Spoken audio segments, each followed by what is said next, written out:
அனைவருக்கும் ஆத்ம வணக்கம். மீண்டும் மதுமேகம் பற்றி ஒரு வைத்திய குறிப்பு சொல்கிறேன். இதுவும் மிக பயனுள்ள குறிப்பு, மிக உயர்ந்த மருந்து. இதுதான். இதை நீங்கள் வாங்கி செஞ்சு சாப்பிட்டு பலனடையலாம்.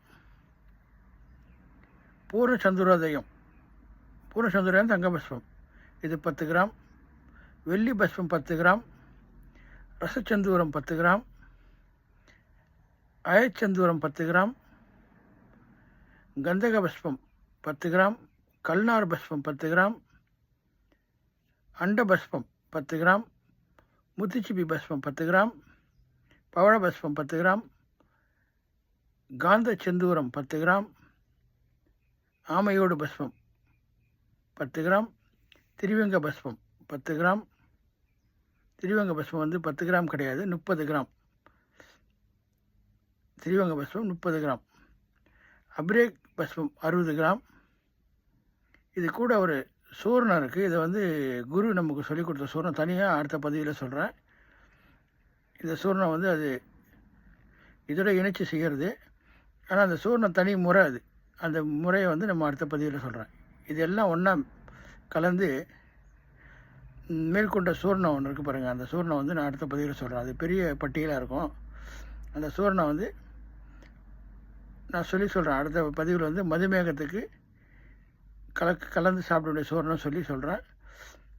அதை நீங்கள் அந்த சூர்ணத்தோடு கலந்து இதை தேன்லேயே சாப்பிட்லாம். ஒரு 100 மில்லிகிராம் ஒரு சிட்டிக்கால தேனில் சாப்பிட்லாம். மதுமேகம் நல்ல குணமாகும்.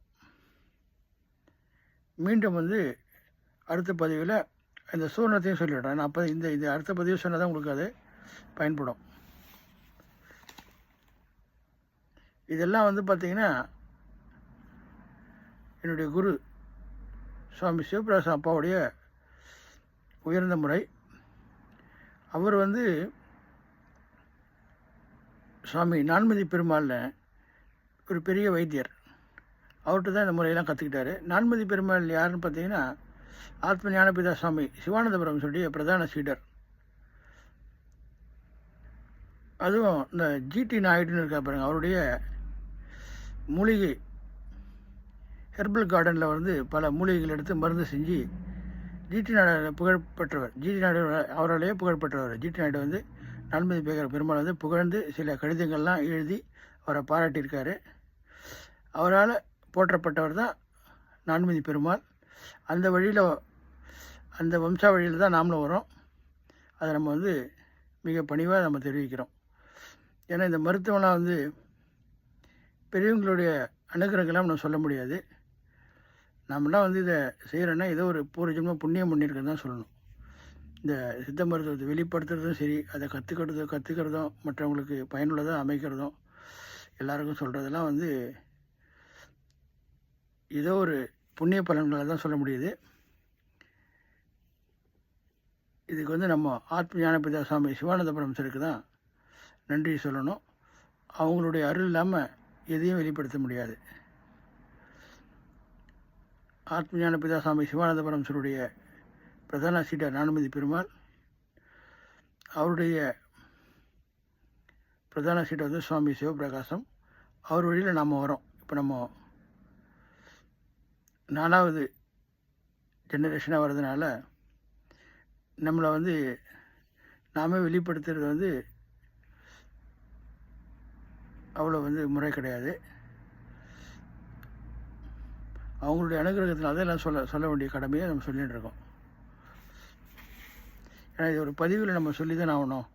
இந்த வைத்தியெல்லாம் எப்படி பண்ணுறோம், யாருடைய முறைன்னு பார்த்தீங்கன்னா ஆத்ம பிதா சுவாமி சிவானந்தபுரம் சருடைய வழித்தோன்றலில் வைத்தியர்கள் தான் நாங்கள் அனைவருமே. இப்போ அவங்களாம் என்னுடைய குரு சுவாமி சிவபிரகாசம் சமாதி ஆகிட்டாங்க. அவருடைய குரு நான்மதியும் சமாதி ஆகிட்டார். ஆத்ம ஞானபிதா சுவாமியும் வடகரையில் அவருடைய சமாதி இருக்குது. இது மாதிரி அடுத்தடுத்து வழியாக அந்த மருத்துவத்தை நம்ம வெளிப்படுத்தணுன்றதுனால தான் இதில் நம்ம சொல்லிகிட்டு இருக்கோம்.